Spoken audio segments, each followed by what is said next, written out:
and we'll be looking at verses 27 through 30. So,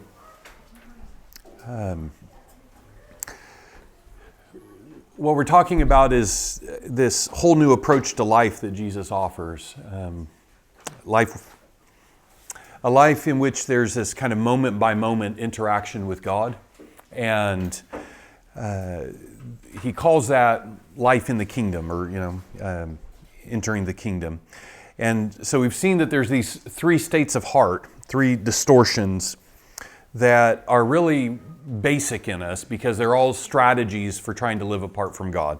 And so one of them starts by holding on to anger. It doesn't start with anger itself, it starts with holding on to it, okay? And then we saw what happens if we go down that path. And then the second one is what we'll focus on in this session, which is distortion of desire. And we'll look particularly here at sexual desire, although it's a number of different forms of distorted desire are brought together at this place in the heart. And then the third is that impulse to deceive. And different of Jesus' followers in the early centuries emphasized one or the other. And so I think they're all significant, and almost it doesn't matter which one you start working on, you're going to have to deal with the other ones because they're so interconnected in our life. But for this session, we're going to focus here in chapter 5, 27 and following, and look in particular at sexual desire. Okay? So let's actually begin by reading this passage, Matthew chapter 5, verse 27 through 30. And somebody read it nice and loud, and then I may offer some alternative translation, but we'll start with a published translation. You have heard that it was said, "You shall not commit adultery." But I tell you that anyone who looks at a woman lustfully has already committed adultery with her in his heart. If your right eye causes you to stumble, gouge it out and throw it away. It is better for you to lose one part of your body than for your whole body to be thrown into hell. And if your right hand causes you to stumble, cut it off and throw it away. It is better for you to lose one part of your body than for your whole body to go into hell. All right. Thank you. Okay. First of all, just notice the pattern again, because this is classic Jesus in the way in which he interprets, right? So he takes the thou shalt not, it's addressing a particular behavior, and then he moves back behind that action to something happening at the level of the heart, of intention, and works at it at that level. And then after kind of explaining the heart problem, he offers a way beyond it, a new way forward, okay? And so that's the pattern. That seems to be how Jesus deals with and reads the commandments, okay? It's a good pattern. I think maybe we could do that too, right? Now, just a few clarifications, I think, are important as we read this, because there've been some bad translations out there, and it can, if we don't understand with precision what Jesus is saying, a few things will happen. One is often this ends up being translated and understood in a way that's inaccurate and makes people feel needlessly guilty. Okay? And when that happens, there's a tendency to just kind of give up on all of it, right? And so it's important to be clear about what he is and is not saying here, all right? So a few clarifications here. The first one is a grammatical clarification, okay? What Jesus, when he moves to the heart level here in verse 28 in particular, it's very clear that he's talking about an intentional act, Okay. So he says, you've heard that it was said, you shall not commit adultery. Then verse 28, but I say to you that everyone who looks on a woman, and what you have here is pros to epithemisa.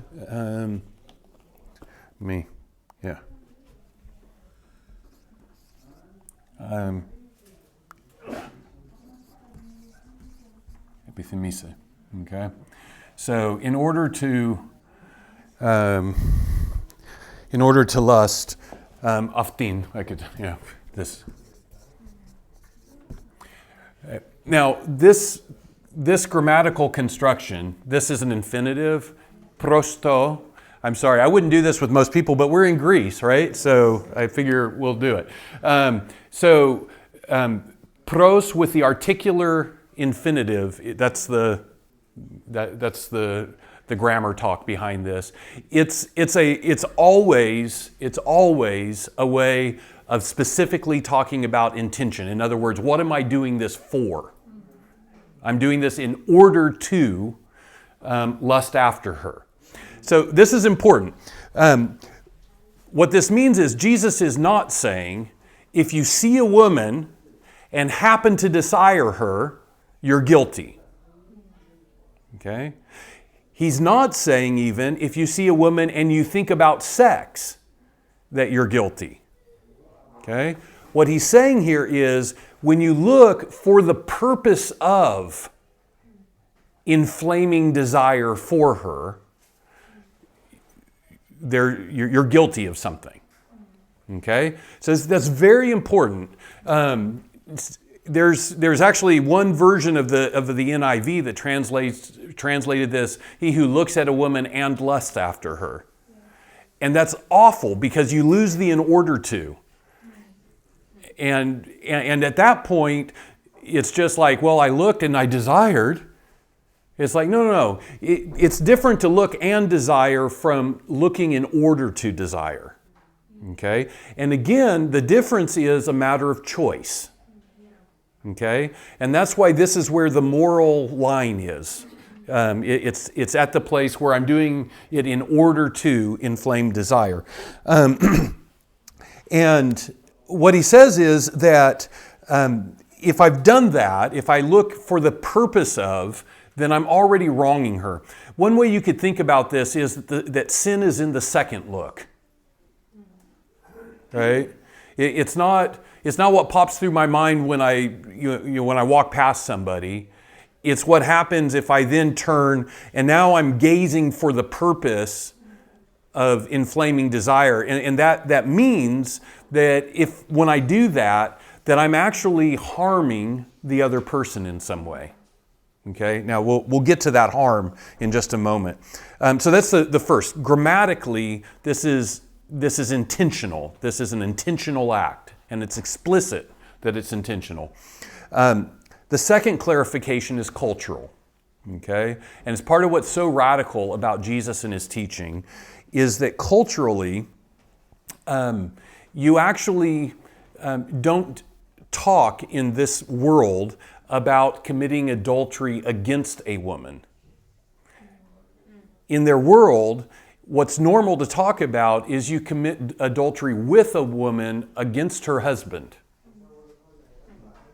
Okay? The wrong is against the husband. Okay? But what Jesus does here is, he says the one that's looking in order to inflame his desire for her has already wronged her. Okay? So there's a wrong, there's a harming of the woman herself that Jesus is recognizing here and calling to our attention. Okay?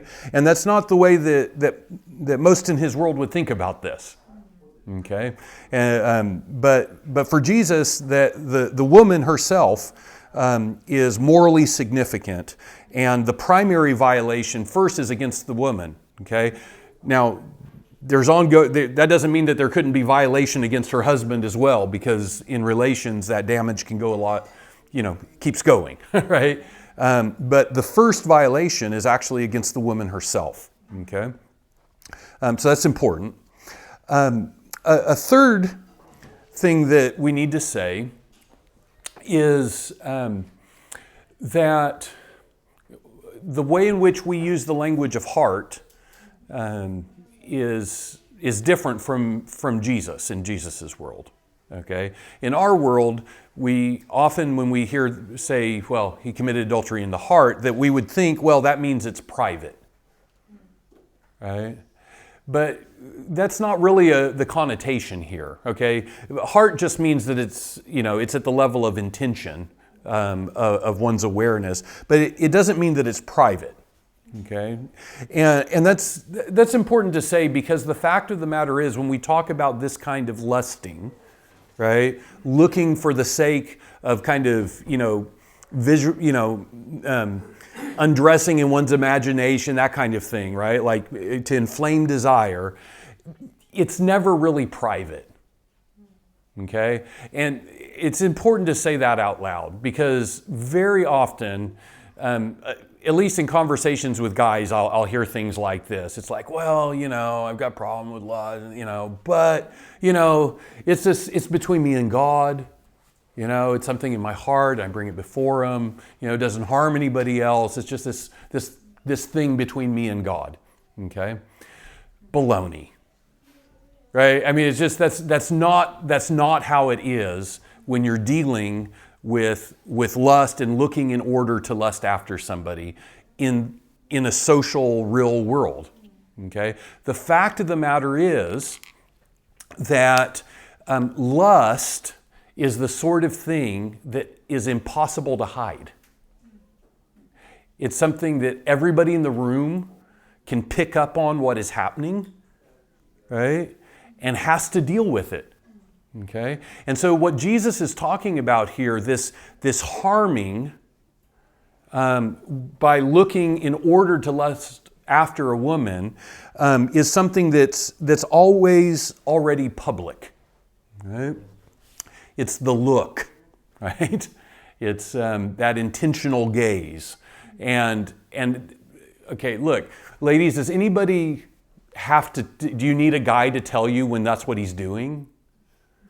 I don't know, right? And in fact, guys don't need the other guy to tell them that's what's happening. They know when they see that going on also, right? It's the sort of thing that it is public by its very nature because of how we live in our bodies, right? And it's also damaging because of that, okay?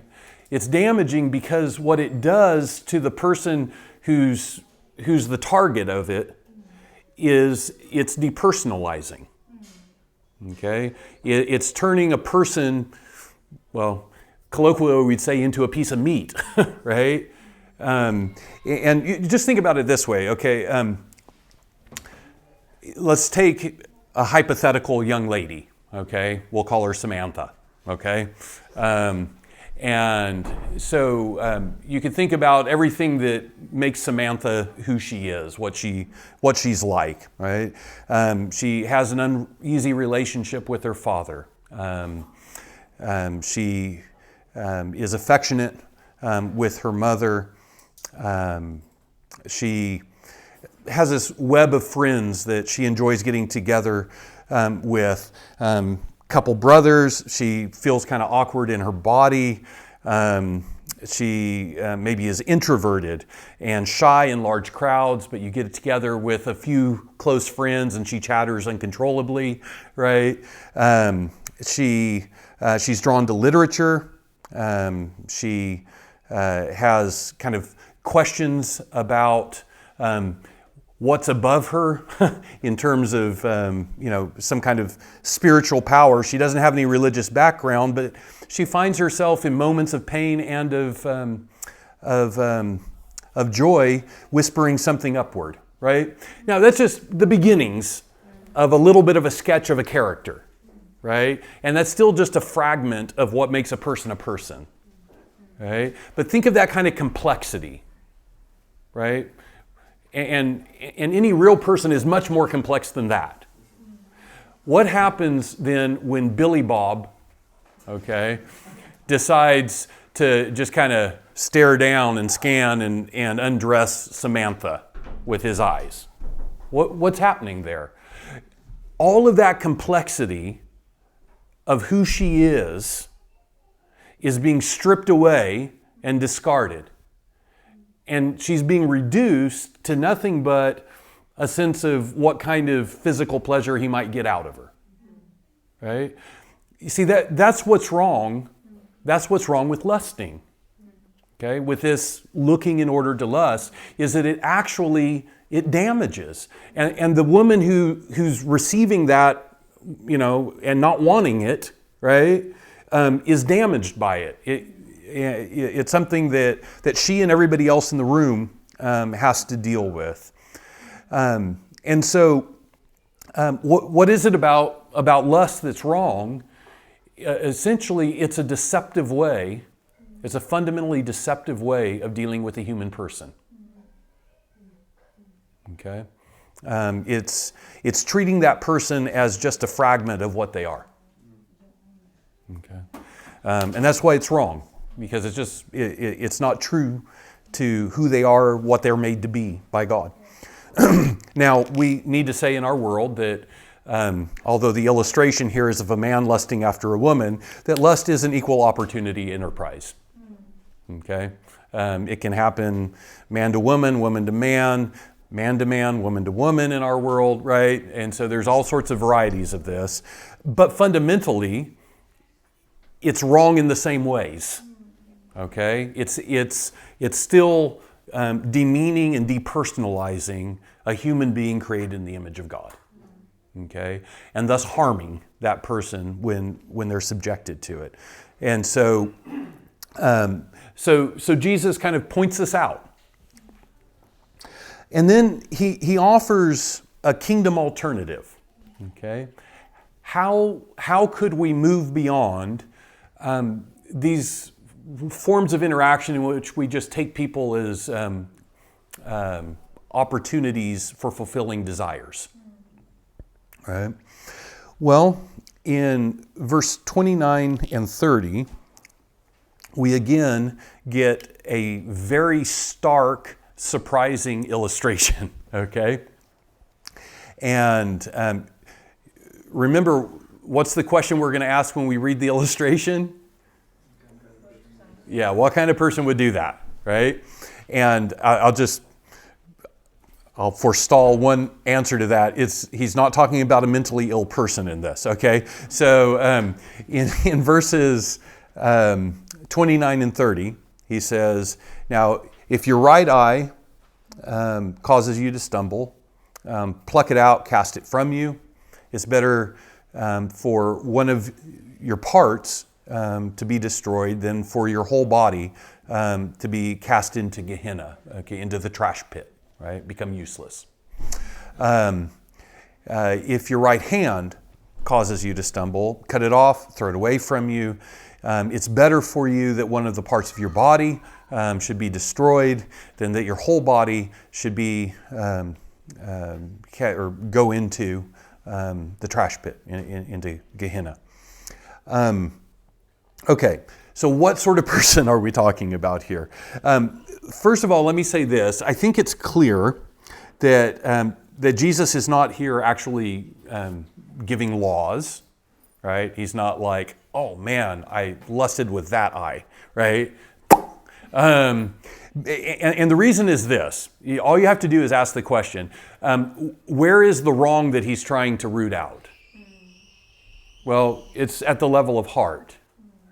And so all you have to do is ask the question, would it be possible with one eye, one hand left to still look in order to lust? Well, yeah, of course, because it's about the heart. It's not about the body parts, right? And that brings us to the place where we can start to understand what this kind of stark illustration is about. It's not, as it were, suggesting a straightforward action, right? Instead, what he's doing is he's talking about a readiness to cut off even things that are good and necessary in life if for whatever reason you're unable to maintain that in a healthy way of interacting with God and neighbor. Okay?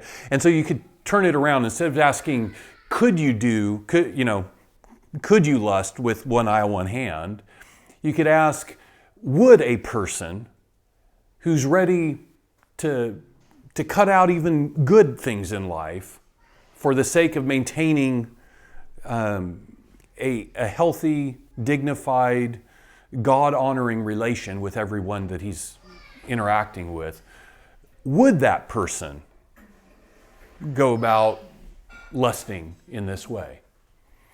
And the answer is probably not, right?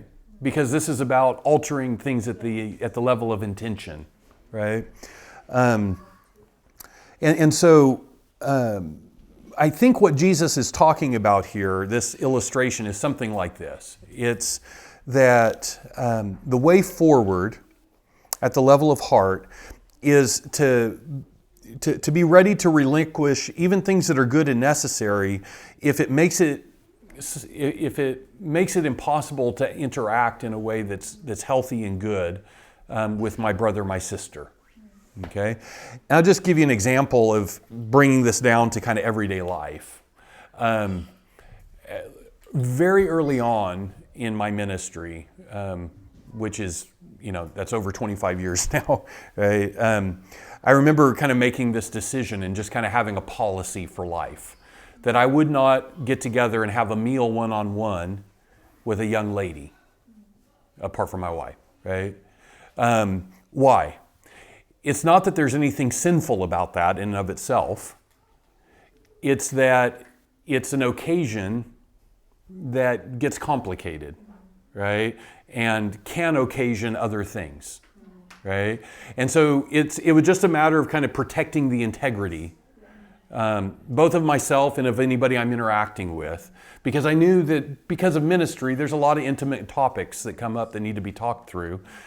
And so it was a point of wisdom to say, I'm going to do that with either, like if it's something my wife can be brought into, we'll do it together. If not, then it's going to be an office and the door is going to be open and there's going to be somebody there and that, right?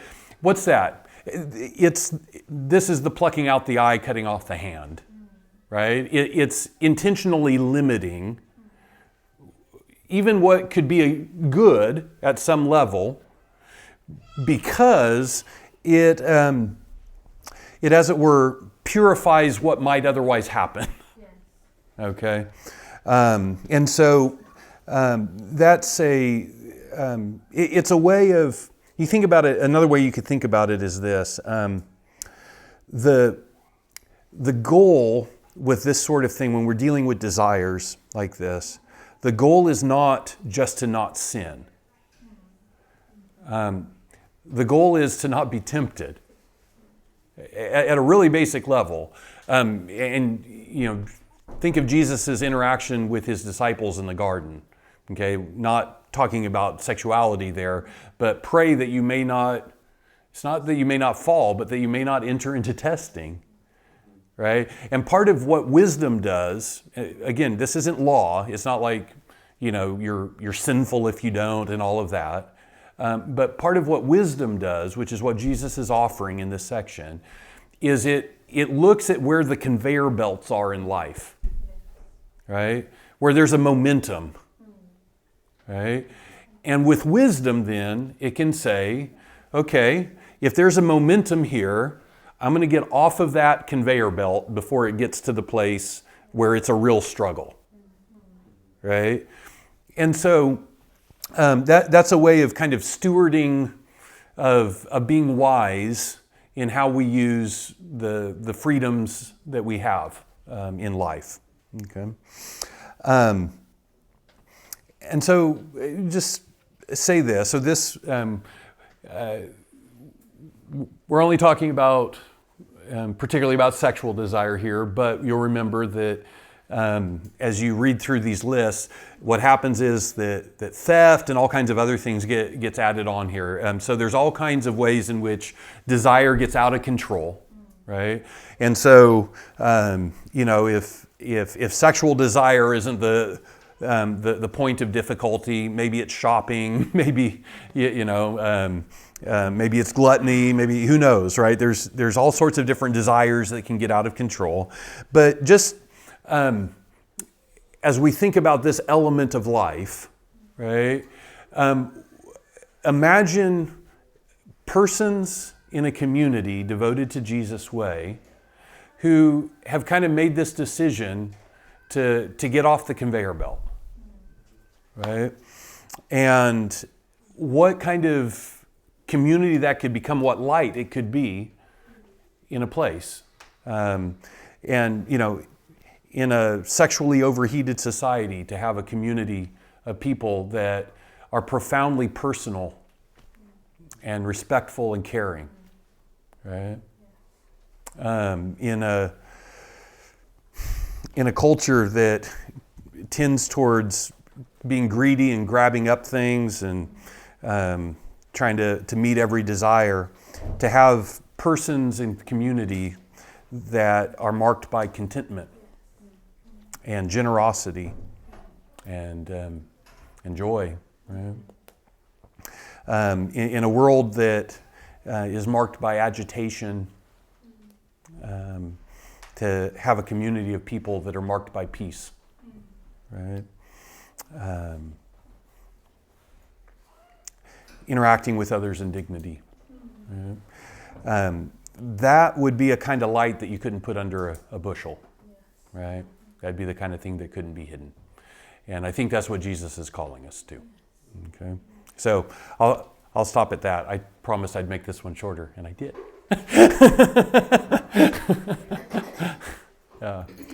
Questions or comments? Anything you guys want to process out?